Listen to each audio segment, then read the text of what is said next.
Capítulo 3. Fe.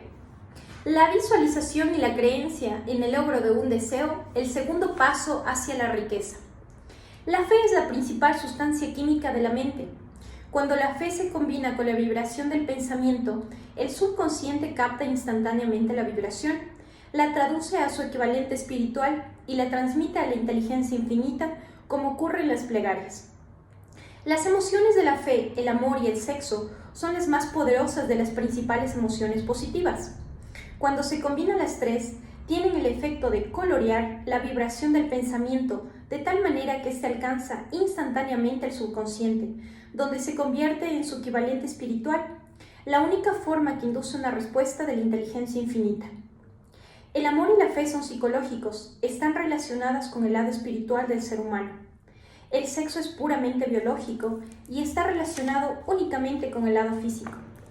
La combinación o mezcla de estas tres emociones tiene como consecuencia la apertura de una línea directa de comunicación entre la mente finita y racional del ser humano y la inteligencia infinita. ¿Cómo fomentar la fe? He aquí un planteamiento que le proporcionará al lector una mayor comprensión de la importancia que adquiere el principio de autosugestión en la conversión del deseo en su equivalente físico o monetario, y que es el siguiente. La fe es un estado mental que se puede inducir o crear por medio de afirmaciones o de instrucciones repetidas al subconsciente, a través del principio de autosugestión. Para ilustrarlo, vamos a considerar el propósito por el que el lector está supuestamente leyendo este libro. El objetivo es, naturalmente, adquirir la capacidad de convertir el impulso del pensamiento intangible del deseo en su homólogo físico, por ejemplo, el dinero.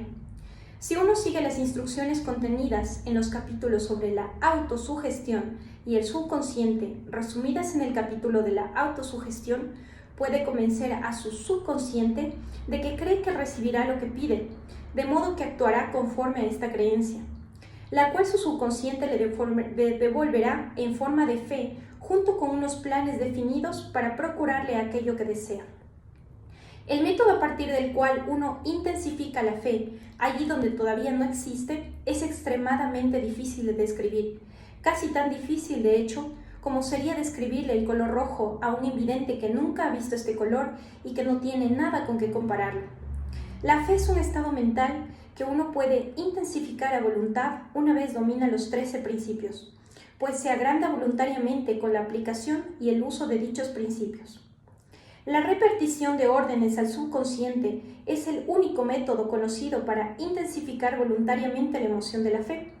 Quizás el significado quede más claro con la explicación de por qué las personas a veces se convierten en delincuentes, tal y como planteó un famoso criminólogo. La primera vez que las personas entran en contacto con la delincuencia, la detestan.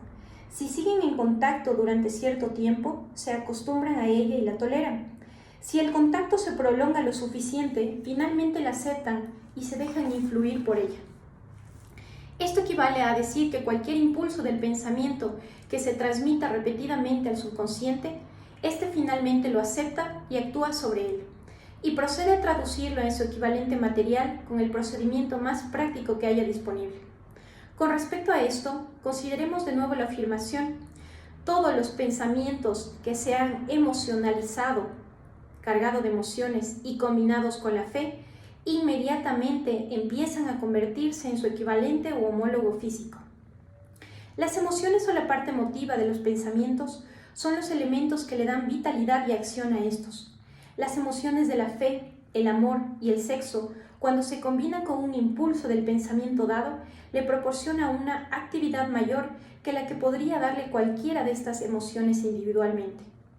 No solo los impulsos del pensamiento que se han combinado con la fe pueden alcanzar e influir en el subconsciente, sino también aquellos que se han mezclado con cualquier emoción positiva o negativa. De esta afirmación, uno comprenderá que el subconsciente puede convertir en su equivalente físico un impulso del pensamiento de naturaleza negativa o destructiva tan rápidamente como lo haría con un pensamiento de naturaleza positiva o constructiva.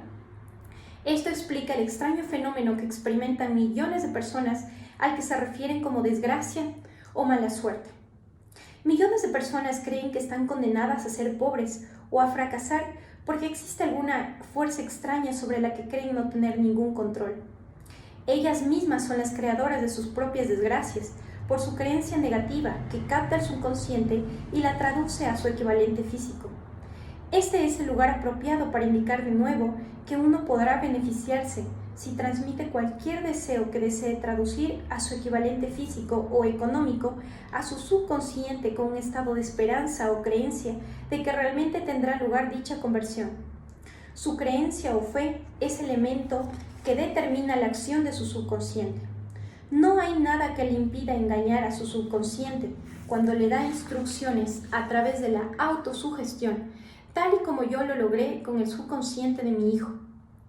A fin de que este engaño sea más realista, uno puede comportarse tal y como lo haría si ya estuviera en posesión del objeto material que desea cuando invoque a su subconsciente.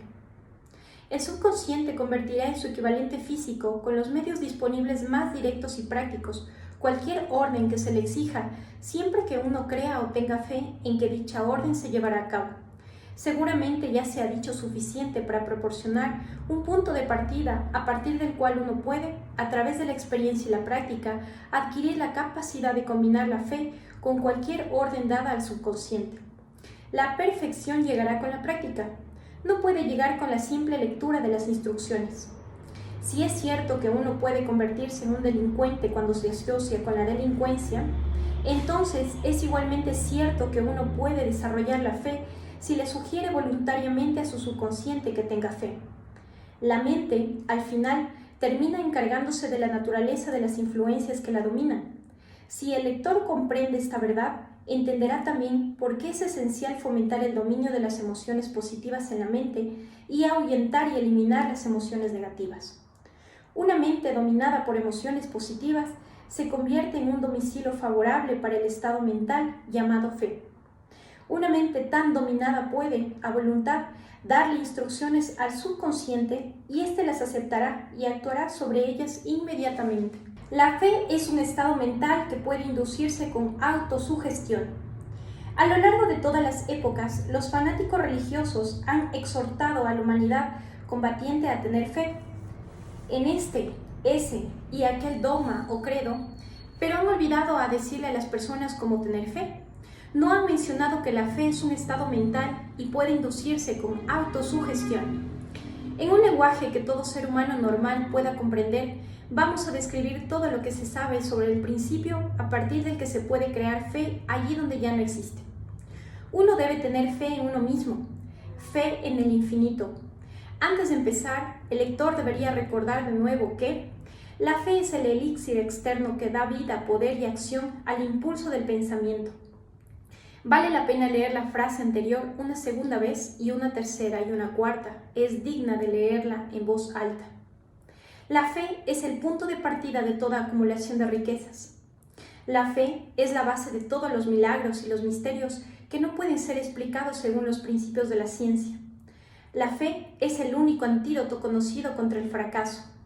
La fe es el elemento, la sustancia química, que cuando se combina con el rezo, establece una comunicación directa con la inteligencia infinita.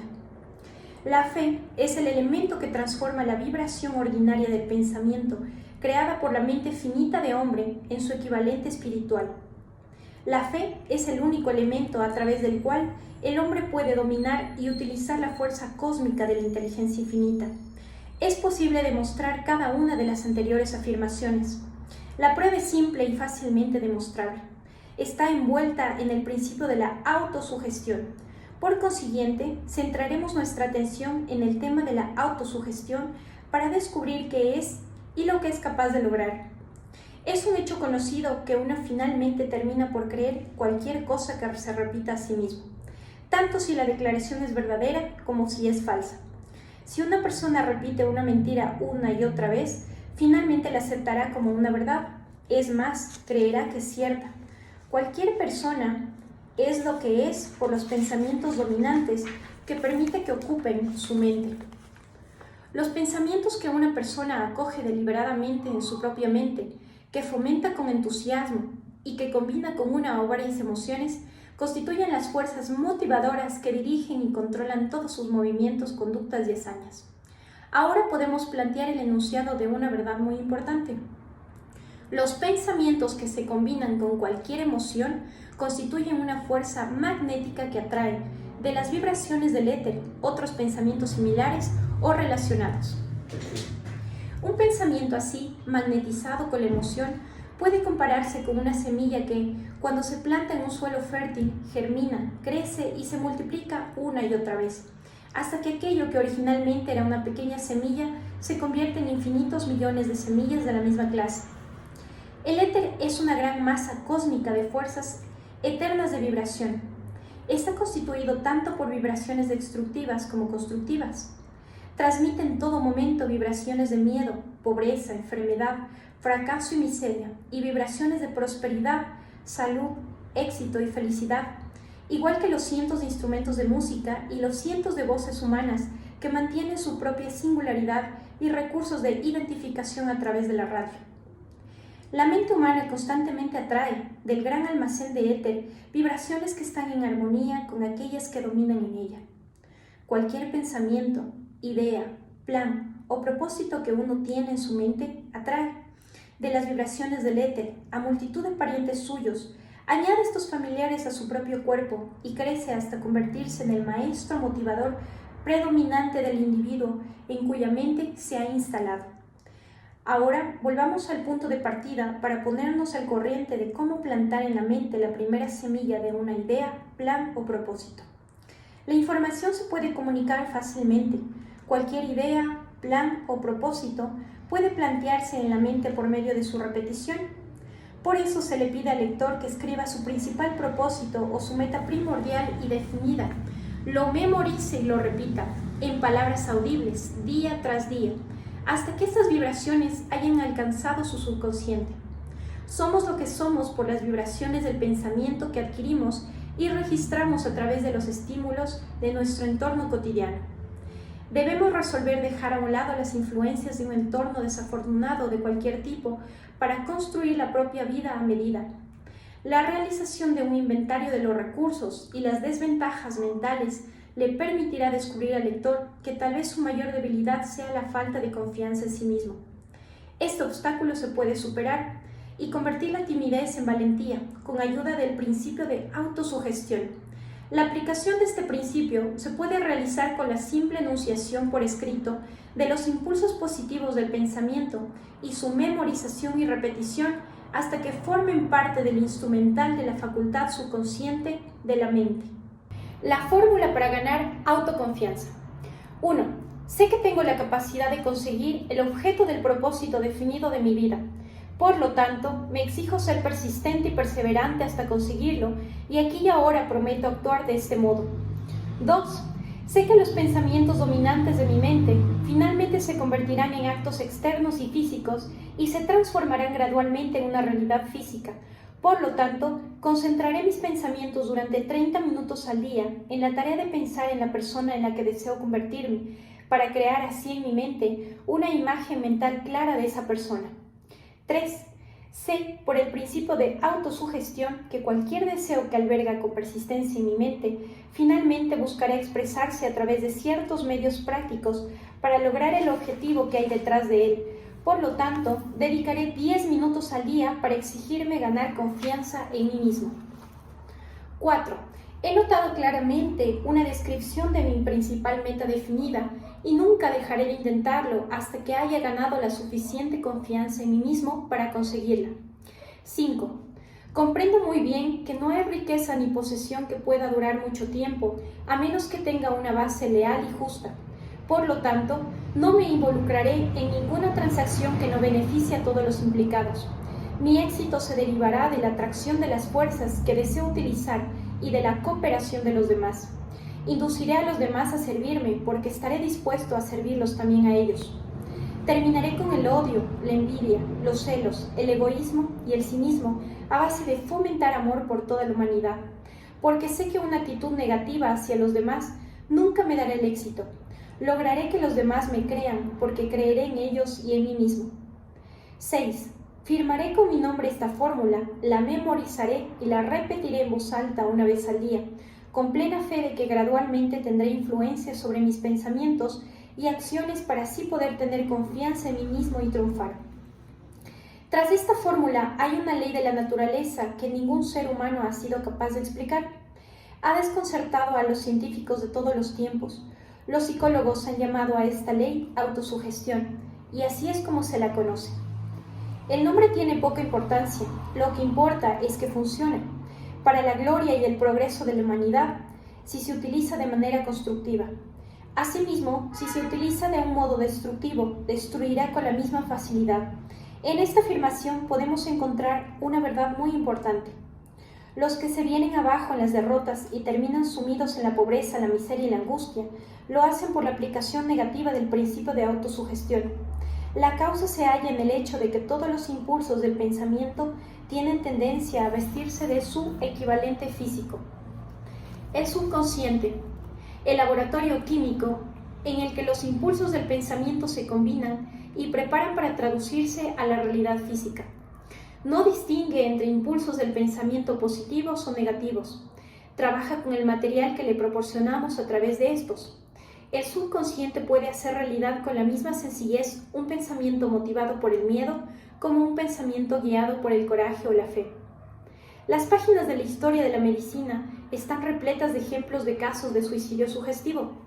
Un hombre puede suicidarse con la misma eficacia tanto mediante sugestión negativa como a partir de otros medios.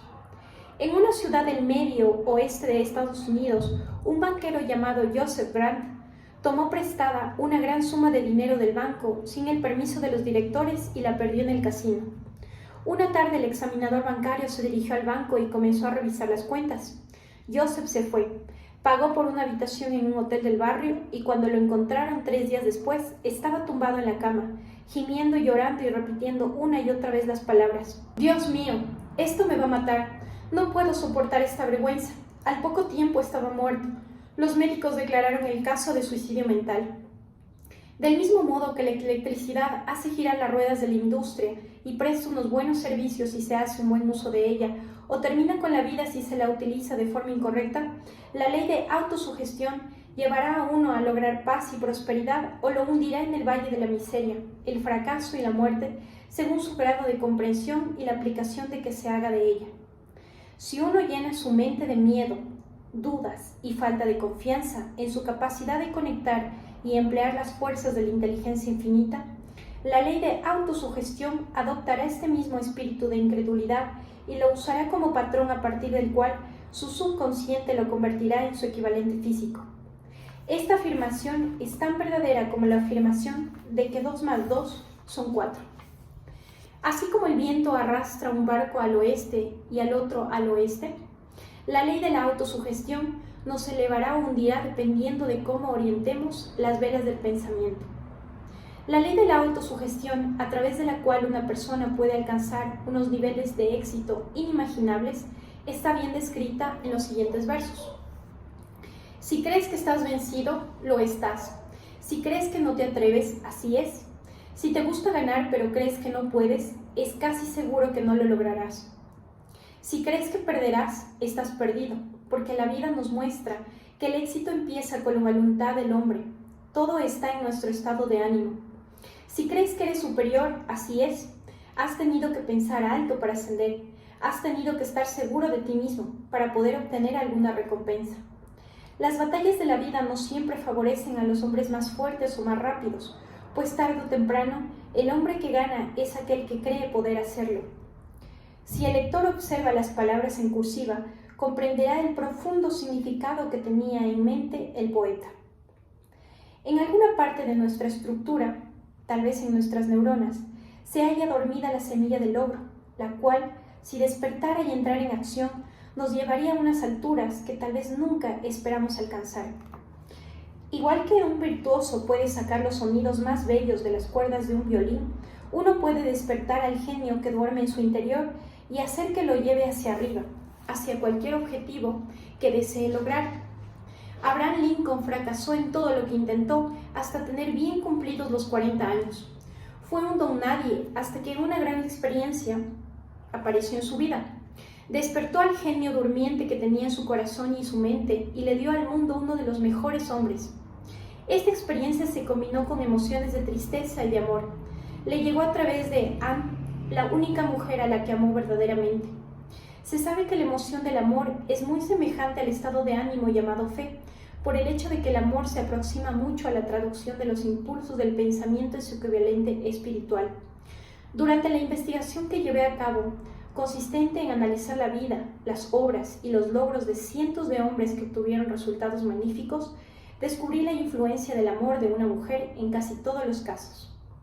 La emoción del amor en el corazón y el cerebro humano crea un campo magnético favorable que provoca una afluencia de las vibraciones más altas y buenas que inundan el éter. Si uno desea tener pruebas del poder de la fe, puede leer los logros de hombres y mujeres que lo han empleado. Jesús de Nazaret encabeza la lista. El cristianismo es la mayor fuerza que ha influido en las mentes de los seres humanos. La base del cristianismo es la fe. Independientemente de cuántas personas hayan desvirtuado o malinterpretado el significado de esta gran fuerza y de cuántos dogmas y credos se hayan creado en su nombre, pues no reflejan sus principios. La esencia de las enseñanzas y los logros de Cristo, que pueden haberse interpretado como milagros, no fueron ni más ni menos que fe. Sí existe el fenómeno de los milagros. Estos deben únicamente al estado de ánimo llamado fe. Algunos maestros de religión y muchos de los que consideran cristianos no comprenden ni practican la fe. Consideremos el poder de fe, tal y como nos lo mostró un hombre muy conocido por toda la civilización, Mahatma Gandhi de la India. Este hombre es uno de los ejemplos conocidos más sorprendentes que tiene el mundo de las posibilidades de la fe. Gandhi ejerció más poder que ningún otro de sus contemporáneos, y eso a pesar de que no dispuso de ninguna de las herramientas ortodoxas del poder, tales como dinero, barcos de batalla, soldados ni armas. Gandhi no tenía dinero, no tenía hogar y no poseía un traje, pero tenía poder. ¿Cómo lo obtuvo? Lo creó a partir de su comprensión del principio de la fe y mediante su capacidad de trasplantar esta fe a las mentes de 200 millones de personas. Gandhi logró, mediante la influencia de la fe, aquello que el ejército más poderoso de la tierra no ha podido ni podrá lograr jamás con soldados y armas. Logró la increíble hazaña de influir sobre 200 millones de mentes para unirse y moverse al unísono como si fueran una sola mente.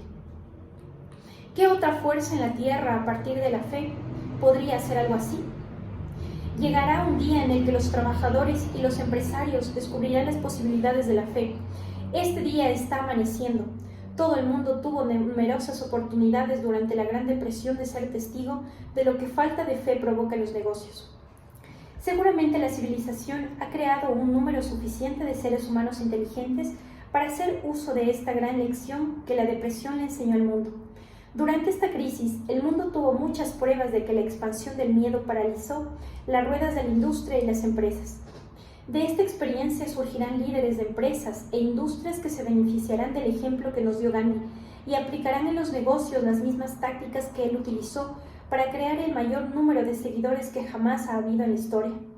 Estos líderes surgirán de la masa de personas desconocidas que ahora trabajan en plantas siderúrgicas, minas de carbón, industrias de automóviles y en los pequeños pueblos y ciudades de Estados Unidos. Los negocios necesitan una reforma, no lo dude. Los métodos del pasado, basados en combinaciones económicas de poder y miedo, se reemplazarán por los mejores principios de fe y cooperación. Los trabajadores tendrán un mejor sueldo diario, recibirán beneficios del negocio, los mismos que aquellos que suministran el capital, pero primero deben dar más a sus jefes y detener a la fuerza esta batalla y regateo a expensas del público. Deben ganarse el derecho a obtener beneficios. Además, y este es el aspecto más importante, estarán orientados por líderes que comprenderán y aplicarán los principios de Mahatma Gandhi. Solo de esta manera, los líderes lograrán que sus seguidores tengan el espíritu de completa cooperación, que constituye el poder en su forma más elevada y duradera. Esta estupenda etapa industrial en la que vivimos y de la que estamos emergiendo les ha quitado el alma a las personas. Sus líderes han dirigido a los demás como si fueran piezas de una máquina. Los empleados a quienes han regateado les obligaron a hacerlo, a expensas de todos los implicados para recibir y no dar.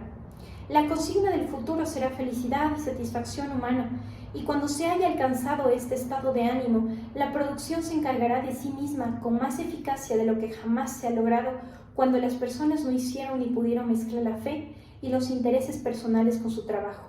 Debido a la necesidad de la fe y la cooperación en las empresas e industrias actuales, será interesante y provechoso analizar un acontecimiento que proporciona una comprensión excelente del método que utilizan los propietarios de industrias y empresas para acumular grandes fortunas basado en dar antes que intentar recibir.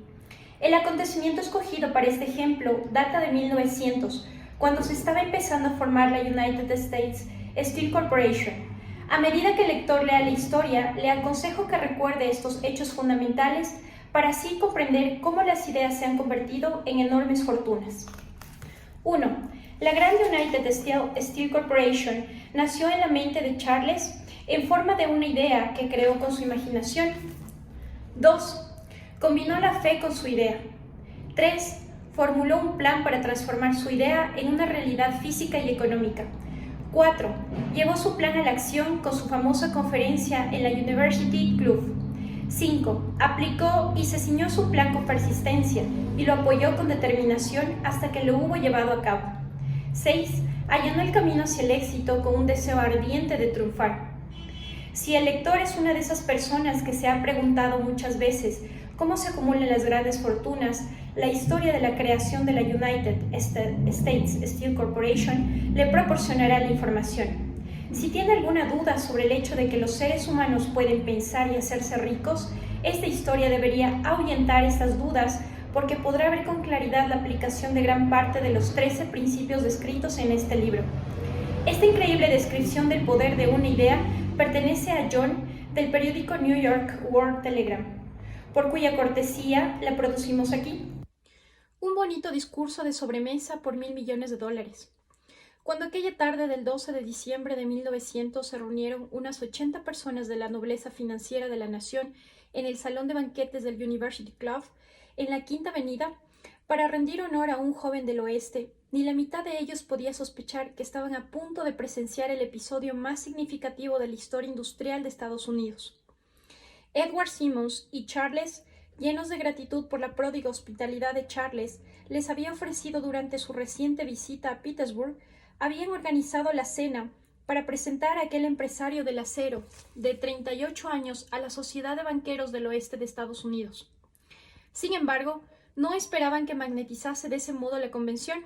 En realidad, le advirtieron de que los corazones que había bajado las camisas de Nueva York no reaccionarían a la oratoria y que si no quería aburrir a Stilman, los Harriman y los Vanderbilt, sería mejor que se limitara a hablar 15 o 20 minutos de intrascendencias graciosas y que lo dejara ahí.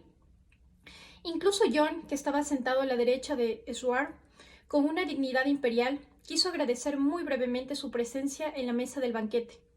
Y por lo que respecta a la prensa y al público, todo el asunto tuvo tan poca trascendencia que no se encontró ni una sola mención en los periódicos al día siguiente.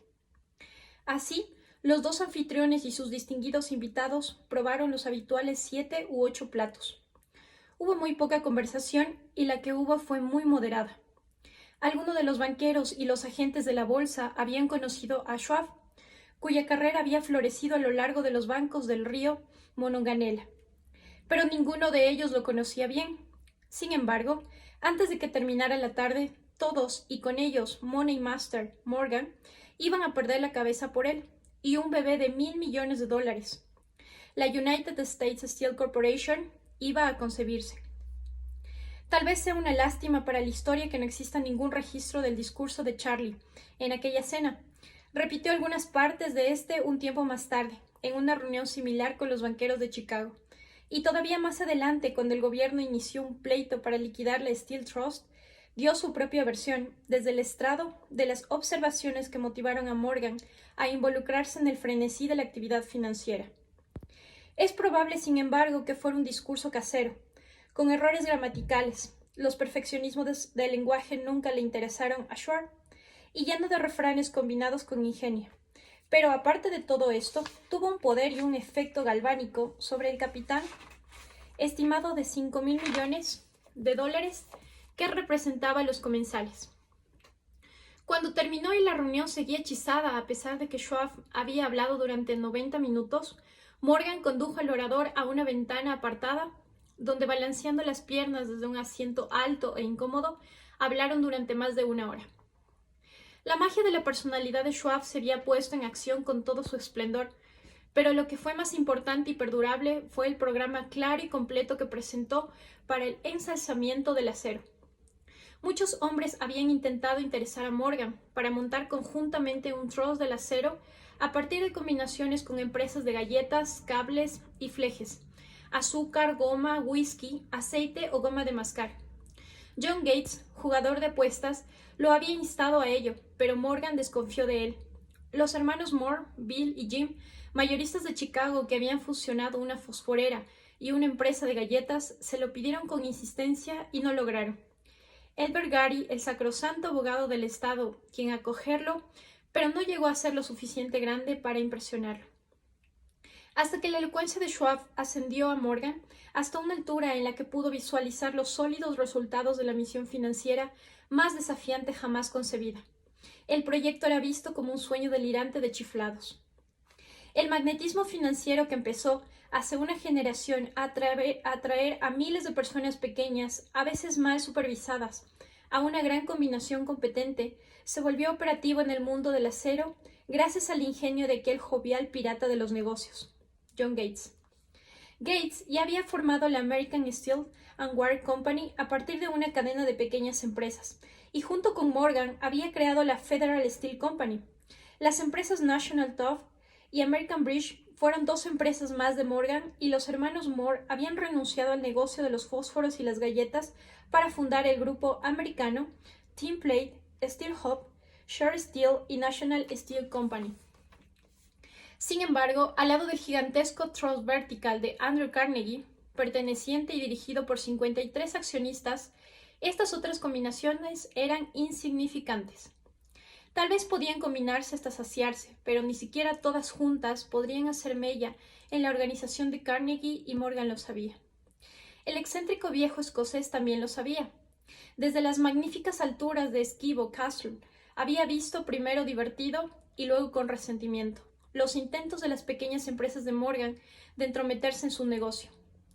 Cuando esos intentos se volvieron demasiado descarados, el temperamento de Carnegie se convirtió en ira y en deseos de venganza. Decidió duplicar cada una de las fábricas que poseía sus rivales. Hasta el momento no había estado interesado en los cables, las tuberías, los flejes ni las planchas.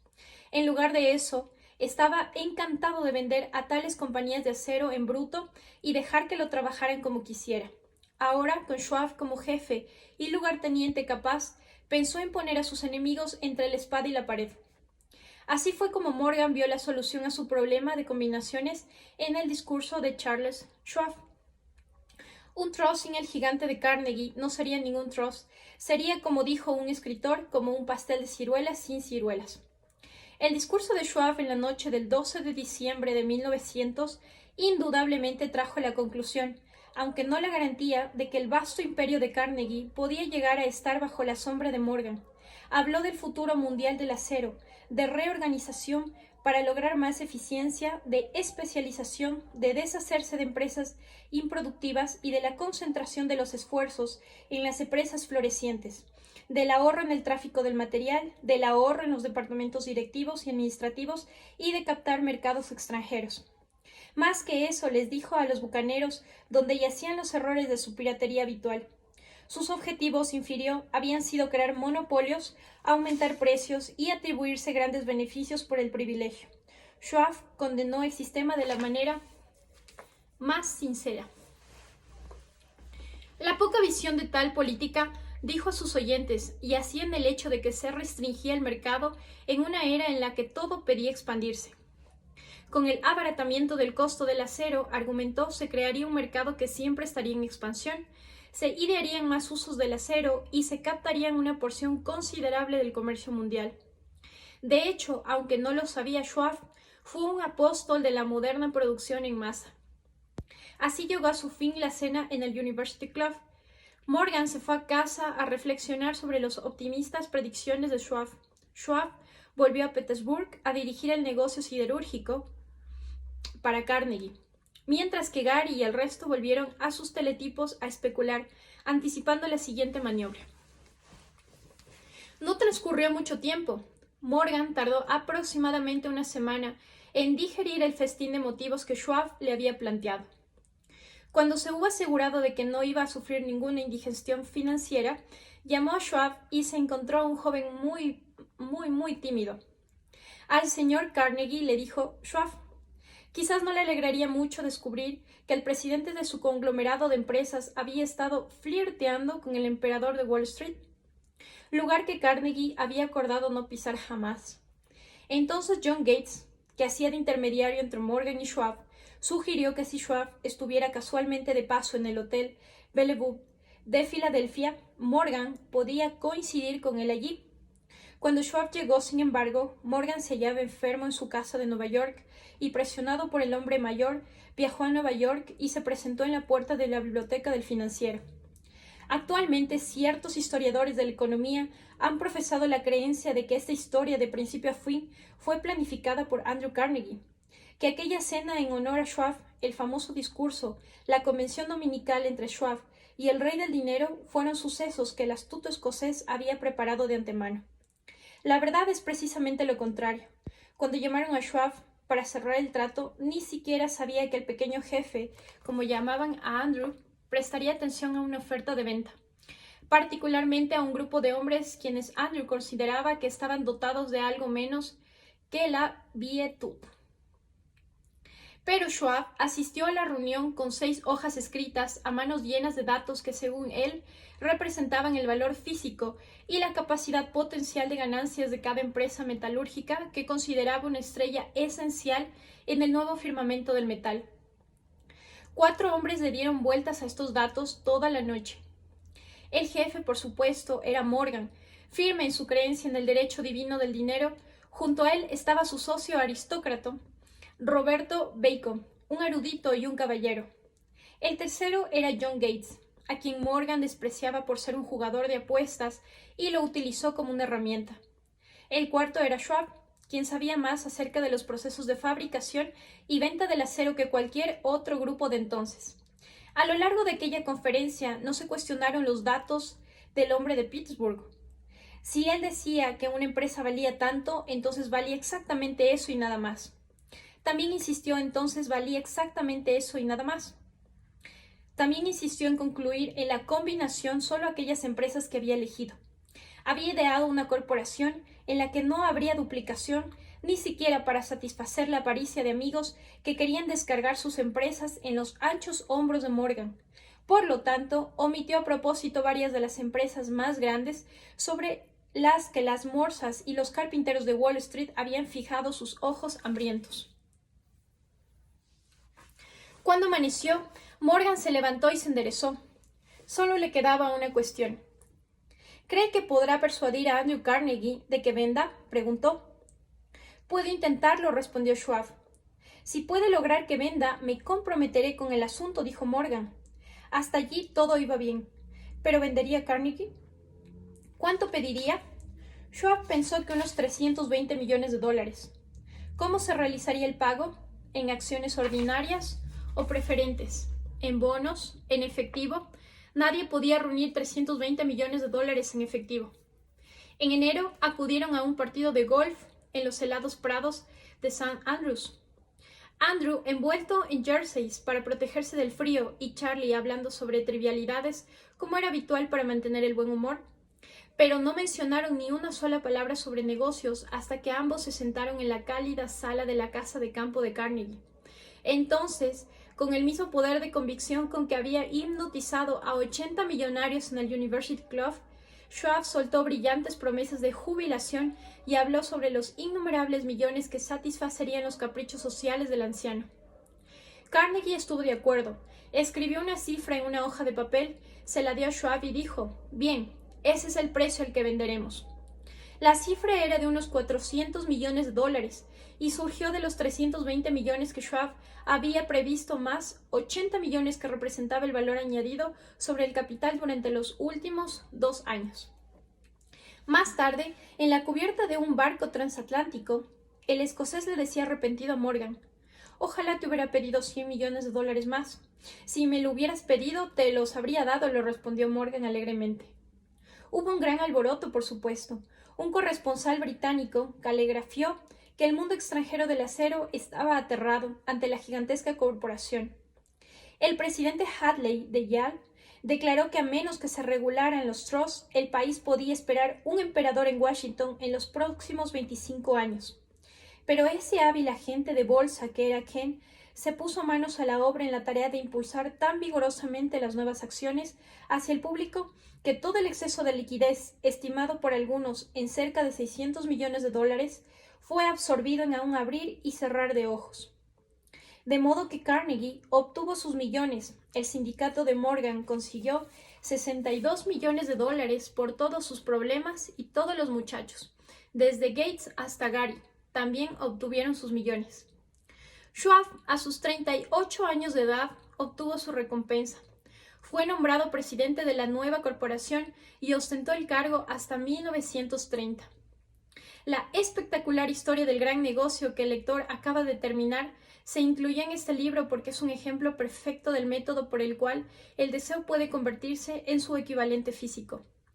Imagino que algunos lectores cuestionarán la afirmación de que un mero deseo intangible pueda convertirse en su equivalente físico.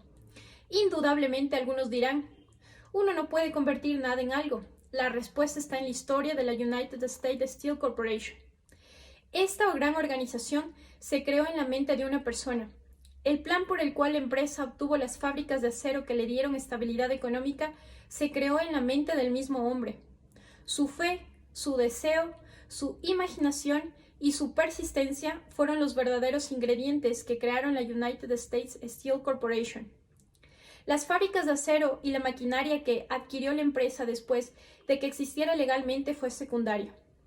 Pero un análisis detallado revelará el hecho de que el valor de las propiedades adquiridas por la corporación aumentó en unos $60 millones por la mera transacción que las consolidó bajo una sola directiva.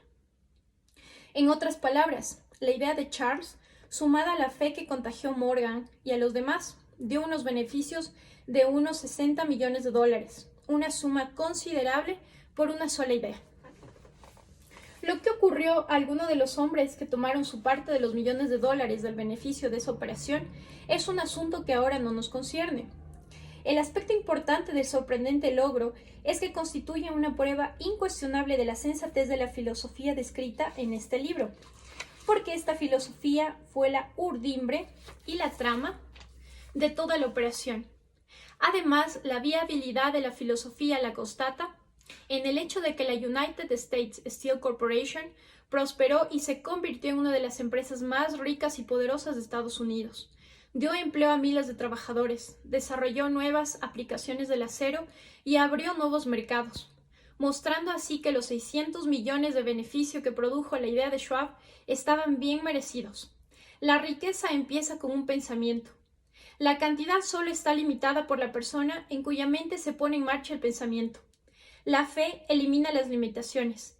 Es aconsejable recordar esto cuando uno esté preparado para negociar con la vida cualquier precio que le pida a cambio de lo que quiere. Cabe recordar también que el hombre que creó la United States Steel Corporation era prácticamente un desconocido en aquella época. Era simplemente el criado fiel de Andrew Carnegie, hasta que dio a luz su famosa idea. Después de eso, ascendió rápidamente a una posición de poder, fama y riquezas. La mente no tiene limitaciones, a excepción de aquellas que admitimos. Tanto la pobreza como la riqueza son vástagos del pensamiento.